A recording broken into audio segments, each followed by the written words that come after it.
And apparently The Witcher 4 is, well, you know, so bad it got cooked. It did. It got completely cooked. It's totally dead. Everyone hates it. Yes, it seems like everybody hates it. Previously on... Princess Cirilla! Siri! Siri! Where's the girl? Where's Siri? Oh! Oh! Okay. He's looking for Siri. I need to find Siri. Where is Cirilla? Have you seen Cirilla? Siri! Siri! Where are you, Siri? Siri, Siri, are you here? Gay! We're looking for Siri. Is he gay? Siri. I didn't get that far. A lot of screaming, huh? Coming up. Wow. I can't wait to watch this show. Siri disappeared. Siri. Anything to get Siri back, right? Actually, I'm a lesbian. Geralt, have you had any more wild dreams about... Anything to get Siri back, right? Actually, I'm a lesbian. Geralt, have you No, I don't had think any that more was wild it. dreams about Siri? Has he told you about Siri, Regis? What if I can't save her? Well, there's still no sign of Siri. About I've Siri. got to say, I do think that Lawrence Fishburne, I think he looks good as Regis. I think he does. Even though it's a race swap, it's a race swap with a well-known established actor. I would never complain about this. This is fine. He was good, yeah. What if I can't save her? Well, there's still no sign of Siri. We know Siri is connected. I'm a lesbian. Siri. He's too good for the show. Siri is what we all need. Everyone wants Siri. I do want to save Siri. Lesbian. Find Siri. God damn. Want Siri? Siri will be safe. I need to protect Siri. Find Siri. Wait, where's Siri? Siri is still at risk. I love how everybody, it's like the show, like The Witcher 3 was made around Ciri, but it wasn't really, like she wasn't the main character. Like she was like the main plot device, but she wasn't the main character. Geralt was the main character. It goes without saying, but I'll say it anyway, that Netflix's The Witcher will go down in the annals of pop culture history as just another epic fantasy adaptation completely destroyed by ego, hubris, modernity, and a clear disdain for the source material. When was the last time that a fantasy show came out and it was good? When was the last time? Like a, no, not Fallout, like Arcane? Game of Thrones? So the beginning of Game of Thrones. So like over 15 years ago. Okay. Oh yeah, you know what? People do like House of the Dragon. That's true. People do like that. And that was before season 4 premiered, but now that it is upon us, the only thing keeping this in the zeitgeist of pop culture is people continuing to marvel that this show is still being made, and what a journey it has been to get here. I don't know why Netflix would have even continued with it, because like it's only going to damage their brand and make them look bad. Like you probably should be paying money to not have it shown. And there were more than a few outlets and saying that The Witcher could be the heir apparent to Game of Thrones. Unfortunately, it was all downhill from there. Henry Cavill, prior to season 2, in the kindest way possible, tried to warn us that showrunner Lauren Schmidt-Hissrich was going to stray from the source material. The showrunner has a particular vision for the show and for the characters in the show. The books, certainly the first few, is very much from a Geralt perspective, with the shift of the showrunner's vision where it's an ensemble cast more so than a singular lead, and the perspective is shifted to be almost more of a Cirilla Yennefer perspective. It's about finding my character's place within that vision and making sure that I do everything I can to be as faithful to the source material as possible that I can be within the structure set out for me. What a reasonable thing to say, too. Like, yeah, it's not the way I want it to be, but I'm going to try to do my best to fit in and do the best job I can do.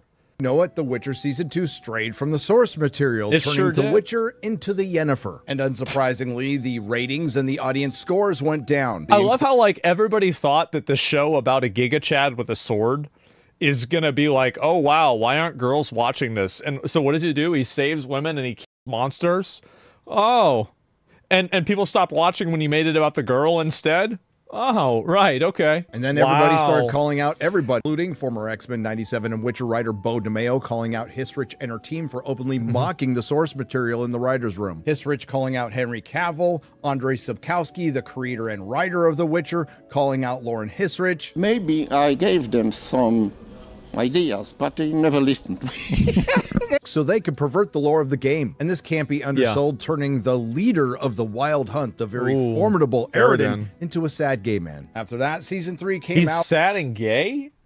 Aradin's gay? and there was another dramatic loss in viewership. And it's at this point the show was essentially dead. But Hollywood, being no stranger to reanimating the corpse of a franchise only to defile it, carried on. Make it worse. It announced Yes. poor Liam Hemsworth would be the replacement for Henry Cavill, and I hope he got a lot of money. Yeah, he was never, even if he did a great job, it was everybody was already primed to think it was going to be awful. Like, I think he shouldn't have taken the role, if you want me to be honest. I think it was a mistake for him to have done that. Because now people are going to compare him to Henry Cavill, and they're always going to say it's worse. It's like, yeah, it's doomed to fail. Like, he set himself up to fail. I have one cream soda. Look at this. Then things went quiet for a good long while, and just over a month before the release of season 4, Netflix decided to drop a clip and a trailer. Both were ratioed into oblivion. Jesus. But it doesn't end there, because every single promotional post on every social media platform was essentially ratioed into oblivion. And then they made the worst mistake possible, actually releasing the show. And let's say the response hasn't been spectacular. If you go over to Rotten Tomatoes, it's got a 60% from the corporate critics, largely padded by sites you've never heard of. You don't even, any sort of critic review isn't real. Because critics are biased, and there is a social expectation that you're going to rate movies and shows in certain ways based off of criteria that doesn't necessarily matter to the average audience member. And I think that's the big difference. IGN likes the show.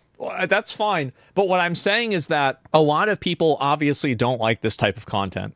But the problem is that inside of the professional space, there is a tremendous professional pressure for people to continue giving good reviews and not taking any of the criticism from, you know, the toxic internet seriously and applying it to the shows themselves. There's a huge amount of burying your head in the sand. We're going to just give it the review without even thinking about it. It's a real problem. It is. Like, never trust any sort of industry reviewer about anything, because they are all peer pressured to give certain opinions and to measure their opinions against the political climate of their industry. If you want to listen to an actual real person's opinion, go and look at the actual user reviews or go watch a YouTube video, because at least those people are honest in what they believe. But if you go over to the top critics, it's at 33%, and Metacritic has it at about a 60. Well, Metacritic, it's a 1.9. I think we should just get rid of critic reviews. They're worthless. Like, why is somebody qualified to watch a TV show and understand it better than you do? Really? Like, what are we talking about? It shouldn't even be considered. Then there's the audience scores, which is currently sitting at 20% on Rotten Tomatoes. That's right. 1.8 on Metacritic, and IMDb is averaging about a 4 out of 10. Also, by the way, I want to reiterate something that I've said multiple times, is that what are the purpose of reviews? Fundamentally, what are the purpose of reviews? What purpose do they serve inside of the economy? To inform the audience. To inform the audience to make an educated decision. When you have this many reviews that are diametrically opposed or varying tremendously with what the audience reception for something is, I think you've really got to ask yourself the question, are these even really reviews? These aren't even fulfilling their purpose of being a review. If you are giving a review and your reviews for different topics like this are consistently massively different than what the public thinks, then fundamentally you're not doing your job as a reviewer, because people are looking to you to read your review and get an idea of whether the show is good or not. So if you're constantly getting it wrong and you're giving shows that everybody thinks is a 3 or a 2, a 7 or an 8, you've got a problem as a reviewer. Because the reviewers, the customers are the ones that matter, not the reviewers. I don't see how more people don't realize this. And yes, The Witcher is getting its worst reviews ever outside of Blood Origin. Liam Hemsworth is so really cautiously not awful, all while being not good either, as Geralt of Rivia, that he's basically invisible in The Witcher Season 4. Someone forgot to CG The Witcher into his scenes in post. Liam Hemsworth isn't the problem with The Witcher's 4th season. The Netflix fantasy epic continues its down. I think that's probably true. I bet Liam Hemsworth did a fine job, and the issue really is with the script. I mean, like, people say said season 2 and 3 sucked, and Henry Cavill was in those. It very clearly wasn't the person playing Geralt that was the problem. It was the way it was directed and the focus of the story. That was the problem. It never had anything to do with the actor. I agree with some of the corporate critics that Liam Hemsworth is not the primary problem with The Witcher Season 4. No, the responsibility of that lays at the feet of one woman. The aforementioned Lauren Schmidt-Hissrich, who has finally gotten everything she wanted, complete control of an epic fantasy series on Netflix without the shackles of Henry Cavill. And how did it turn out? Well, about as bad as you would expect. It's time to talk about The Witch Her Season 4. Jesus. Should have known it's ultimately his fault. They start with a double recap, including an over 2-minute previously on where they do not show Henry Cavill's face, and The Witcher doesn't utter a line of dialogue, to be fair. It kind of fits because he's barely in his own show. And then they follow that up with just over 8 minutes of reshot scenes from previous seasons with Liam Hemsworth, including the beach off with Vilgefortz. And it plays out like a parody. Think Austin Powers with Tom Cruise, except not played for laughs, yet just as funny. I'm guessing most viewers needed this because most people dipped out at season 2, and I'm also guessing that after this 8 minutes, probably true. Most people dipped out. So they recast him doing the exact same scenes that Henry Cavill did in order to make it seem like it was normal that he was the Witcher? Oh my God. Oh, what do you say about something like that? And just in case you didn't think that was the show displaying how self-aware they were, they go full meta and transition to an old man who was the guy who played the Blackfish from Game of Thrones, telling a story about The Witcher, but then a young girl comes in and tells him he's doing it wrong and tells the story better. And then convinces herself with this picture of a girl with no face that she is a central part of the story. You know Ciri's important to me. The whole saga is. Seeing this, I think that's me. And this is a great example of how Lauren Hissrich cherry picks things from the books and then completely turns them into fanfic feminist gobbledygook. In the books, why would you... Nemu is inspired by the stories she listens to in the show. She takes over telling the story and tells it better than the man. And it's like the worst. It's the worst possible way of doing it, right? Anywho, what is a complete departure from previous seasons, the plot goes something like this. The evil mage Vilgefortz is looking for Ciri. Yennefer is looking for Ciri. Geralt of Rivia is looking for Ciri. Nilfgaardian Emperor Amir, after finding out he has a fake Ciri, is looking for Ciri. And a new character, Leo Barnhart, is looking for Ciri. And now that I think about it, Ciri is looking for Ciri with her pals, the Rats, who are, without question, the most insufferable and annoying characters ever put to screen in a fantasy adaptation in the history of time. Oh, and we will get to them. Season 4 is based, let's just say it, on not the best books in Andrei Sapkowski's series, Baptism of Fire and Tower of Swallows. Baptism of Fire is particularly bad, but somehow Lauren Hissrich has made it worse. While the book mainly focuses on the titular character, the Witcher, the show focuses on Yennefer, Ciri, and Geralt. So let's start with the least significant of the three, Geralt of Rivia, who is on a journey to find, you guessed it, Ciri, who he believes is in Nilfgaard, and time is running out. So, I mean, this sounds like such a stupid plot, because the beginning of the story, like, I thought he found her. I mean, at a certain point, it gets a little bit ridiculous, doesn't it? He finds time to get distracted once or twice per episode, including saving a woman from therapists. I'll take the rape for 200. That's therapists.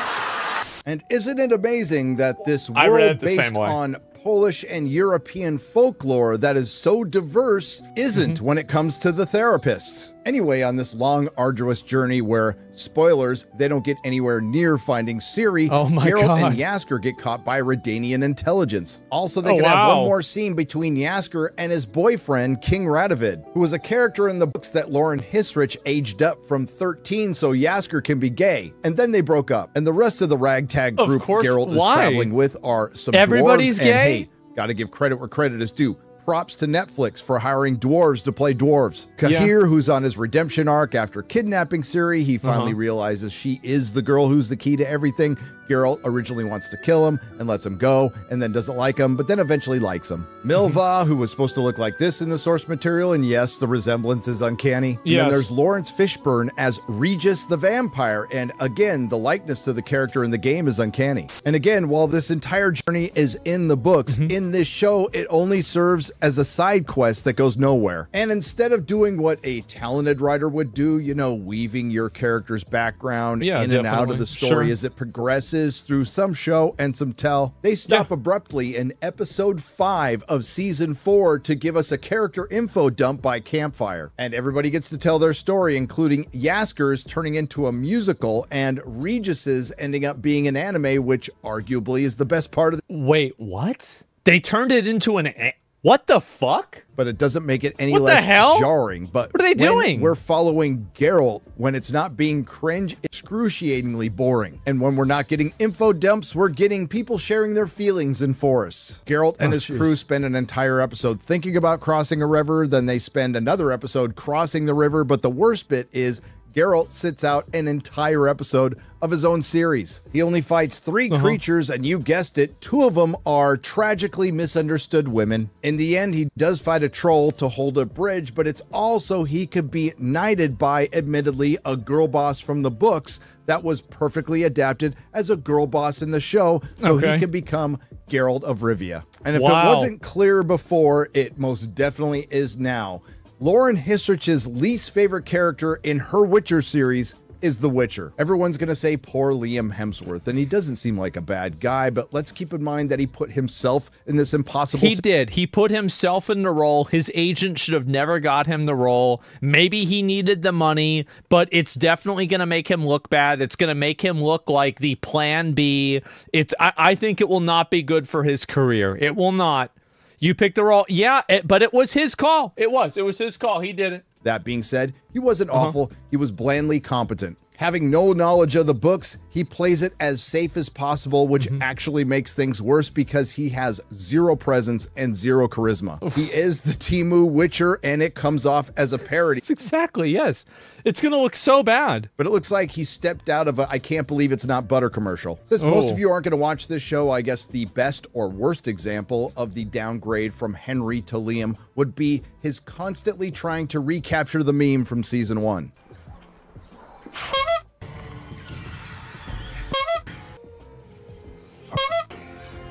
Jesus Christ. And like he doesn't write the script, you know, like, oh God. My unsolicited advice for Liam: don't listen to the internet, get that bag, give no fucks, and continue with your himbo Geralt. This brings us to the trope that has been completely played out, particularly in fantasy and sci-fi. The girl who is the key to everything. Some recent examples just off the top of my head. Picard season 1 had the girl who's the key to everything, but there is a key to the girl who is the key to everything, making her likable, something this show fails to do. A good example of the girl who was the key to everything would be Lilu from The Fifth Element. Oh, that was a long time ago. Likable, vulnerable, empathetic, tough, determined, everything Ciri isn't. She is essentially just a MacGuffin who always finds herself in a state of being lost. While in the books, it definitely feels like there's more going on. In the show, it just feels like everybody's dropped everything and we're just looking for Ciri for 4 seasons in a row. But what makes Ciri's story in this season orders of magnitude worse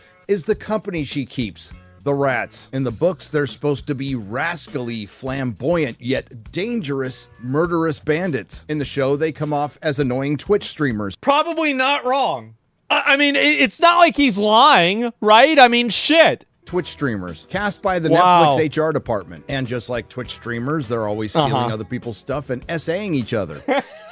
Oh my God. He's keeping up with it, man. Oh, man. Wow, I did not expect or know that. It's just a joke about the stealing other people's stuff part. I don't care that they react to content. And yes, these are the rats and the epitome of the Netflix adaptation. Guy. There is the fat, cowardly white guy named Ass-E, the skinny white guy, Kaylee, who is a therapist, the diverse lesbian tweaker named Reef, Discount Tariel, dumb white elf Gisela, who thinks he's in charge and is supposed to be in the books, but the real boss is the black lesbian Missile, who was supposed to look like this from the source source material. Again, the resemblance is uncanny. Man. Now, Ciri's time with the rats is supposed to be her descent into darkness and her spiritual low point. The amount of race swaps that they do in these stories is just so completely unnecessary. Nobody wants this. Nobody needs this. Like, there's nobody that's asking for this. This is what's so crazy is, like, I don't know why they keep doing this to shows. Like, I've said before, like, if I see a show is doing a race swap, unless it's like, you know, for example, Nick Fury, you know, or like, you know, Regis with Lawrence Fishburne, I would forgive that. I'd give it a shot for sure. But like, if I just see random like no-name actors that are, you know, playing these roles, I assume that it's going to be garbage. I do. Instead, we get lesbian Ciri, because this is another perfect example of, again, for lack of a better term, Lauren Hissrich cherry-picking something from a time of content and removing all complexity for the sake of modernity. Therapist Kaylee tries to assault Ciri and is stopped by Missile, who goes on to assault Ciri. That's so weird. What the hell? Who writes shit like this? Who does eventually end up in a relationship with Missile, but it's a lot more like Stockholm Syndrome than anything else. In the show, they make the assault consensual. And we all know the reason why, because there is no way in hell modern Hollywood would depict a diverse member of the alphabet community assaulting anyone. And there's no way in hell anyone from modern Hollywood would depict their relationship as anything other than loving. And that is the issue. I think that's actually a very good point that he brings up, is that a lot of times whenever characters get cast as like race swapped roles, the way the role is changed is to make the character like completely universally good and a Mary Sue type character. That's the big problem. It's that whenever you see this happen, it also means that there's probably not going to be a lot of like complexity to the character at all, because you're just going to have this character that always seems to be right about everything and always has the right opinion about everything, right? And so that's what I really think happens in a lot of these cases. And that's inherently the problem with casting based on identity. It removes all complexity and makes everything homogeneously diverse. The best part is somebody at Netflix thought it was a good idea to base an entire show on the rats, but later on, someone else at Netflix probably thought better of it, and they decided to edit it down into a movie and dropped it along with The Witcher Season 4 without telling anybody, and after watching it, I understand why. But there is some good news. There is a happy ending to this story that we'll get to later, because we still haven't gotten to the main protagonist of the Witcher series, the Yennefer. And her part in this is indicative of everything wrong with this show and modern fantasy. Lauren Hissrich basically took a couple of scenes from the books, completely changed them, then amplified it into the most prominent story in season 4. Why? Because there wasn't quite enough female representation. Oh, fuck. Like, what is this? The ending? Jesus, guys. Like, what is going on? Are you tired of the term girl boss because there wasn't quite enough female representation? Are you tired of the term girl boss? Well, hashtag me too. And the thing is that, like, I played The Witcher 3, and Aretuza, which was the fucking, the place where all the sorceresses are, was basically like a whorehouse for, or like an OnlyFans thing for all the rich guys that were in the area. It was just a bunch of hot girls that knew how to cast spells that would sit around telling guys what to do. It was basically OnlyFans for royalty. But Hollywood isn't, because this season we get to see General Yennefer of Vengerberg travel the continent to gather her feminist Avengers, including Fringilla, Francesca, Philippa, Margarita, Triss Marigold, and of course their fearless leader, Yennefer of Vengerberg. Right. And yes, I completely agree with you, dear audience member. The resemblances to the characters in the source material are uncanny. Oh, and we can't forget the lesbian dwarf, Zemer. And for all the it's in the books people, well, never mind the fact that in Baptism of Fire, Yennefer never formally joins the Lodge of Sorcerers. Here, she starts it, names it, and then, despite them being a bunch of sorcerers, has them trained in hand-to-hand combat, with one of my favorite aspects of it, constant affirmation. We can do anything. We're charmed. Strike me down for saying so, but not the worst. We might actually pull this off, because you're a leader. And you're a damn fine leader. In The Witcher 3, I don't think Vesemir said a single good thing about Yennefer. I don't think he said a single good thing. It's like any time that you would talk to him about her, he would just be complaining. He'd be like, yeah, bro, like, oh my God, she's so annoying. Like, how long is she going to be here? Like, yeah, or Vesemir, yeah, he did not like her.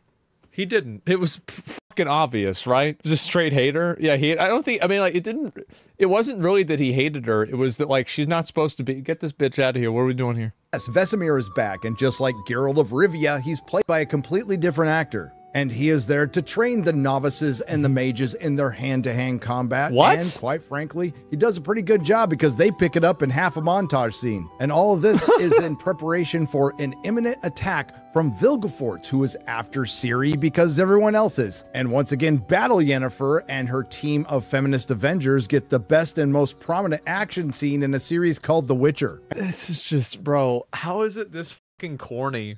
How did you, how do you... The thing is that you have this guy, you're paying him millions of dollars just to use the books.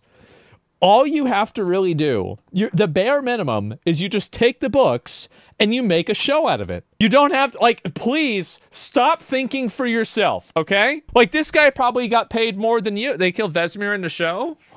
What? Why? And this is the episode that Geralt sits out of his own show, all to make way for warrior Yennefer and lesbian Ciri. And the worst part about it is they kill off Vesemir, who's supposed to live all the way to the Wild Hunt. And to add insult to injury, because of course Yennefer wins the battle against Vilgefortz, she portals over to Geralt, tells him, and Liam Hemsworth can't even manage to look distraught. They just kind of breeze past it and get into PG-13 sexy time. Oh my God. What is going on over there? This is crazy. Did they just, I mean, I guess this is what happened, right? Netflix knew the show was cooked, and they just let her do whatever she wanted. They did. They were like, you know what? You want to do it? Go ahead. Yeah, sure. Just let her do what she wants. It doesn't matter anymore. Yep, we know it's over. It doesn't matter. Yeah, go ahead. Put simply, this show is ass. They waste so much time on Yennefer and her feminist Avengers and lesbian Ciri and blow past important stuff that might make the world feel a little fuller. A really good character in The Witcher Season 4. Sharto Copley's Leo Barnhart. He's the second best in this entire series next to Henry Cavill's Geralt. He's a human bounty hunter who kills witchers, and he's played to perfection. Imagine just an entire series of Henry Cavill's Geralt fighting monsters and Leo Barnhart. I'm in. And he gives us, without question, the most satisfying scene of the entire series, when he hunts down and kills all of the rats brutally. Now, in truth, they sought him out and he made them pay for it, and I was cheering. I was applauding. The only problem is I wasn't supposed to be happy when Ciri's black lesbian girlfriend and her fellow Twitch streamers were brutally murdered, but I was. And their heads get... Yeah, see, why didn't you just make the whole show like this? That's what people wanted. And that wild hunt they were teasing all through season 3, the best part, not a sign of it here, which is just as well, because Vesemir's dead. Most Witcher fans figured this show didn't have a chance in hell without Henry Cavill, and after watching they were proven completely right, but there were a lot of unintentional laughs on the way. The Witcher Season 4 could be best summed up like this. Boring Liam as Geralt on an inane journey with Lawrence Fishburne narrating his every inner thought. Lesbian Ciri, the gathering of girl bosses, verbal diarrhea exposition by campfire, more lesbian Ciri, gay Yasker, feelings in forests, more lesbian Ciri, the annoying as fuck rats, more lesbian Ciri, all centered around general... Why would you... That's so weird. Yennefer and her feminist Avengers. And if you think about it, nothing was really accomplished this season, and they only have one more to go, but... I thought it was over. I thought Season 4 was the end. They are, right? No? There's a Season 5? Where they're going to have to cram in the events of a couple of books and a game. A season that's already shot and in the can. And the total budget for this show from Season 1 to Season 5 is almost $250 million. But you got to give it up for the woman of the hour getting one over on Netflix, getting a lot of money, and destroying another fantasy show in the process. And that would be head writer and showrunner Lauren Schmidt-Hissrich, who was handpicked by Netflix partially due to her work with the streamer in the past, and partially, maybe mostly, due to the post-Me Too era virtue signal hiring. That's right, casting a female showrunner of an intellectual property that has a predominantly male audience. Big mistake. Big mistake. Actually, you know what? I mean, J.K. Rowling made Harry Potter. I thought Harry Potter was great. I don't even think it's a mistake to have a woman running it, but she didn't know what the fuck she's doing. That's really the problem. Like, it's had nothing to do with her being a woman.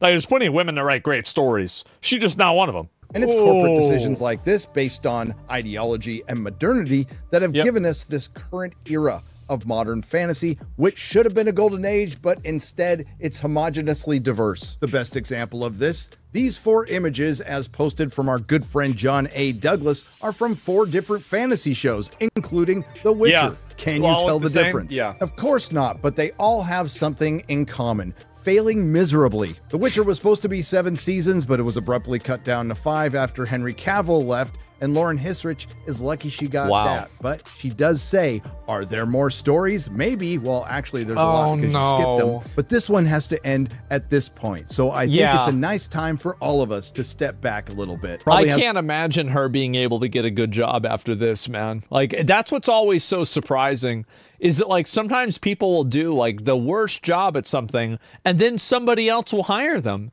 It's like you just shit the bed, and now people want to give you another bed? No! There's a lot to do with the audience stepping back a long time ago. I will be. And The Witcher showrunner also addressed the backlash to the show.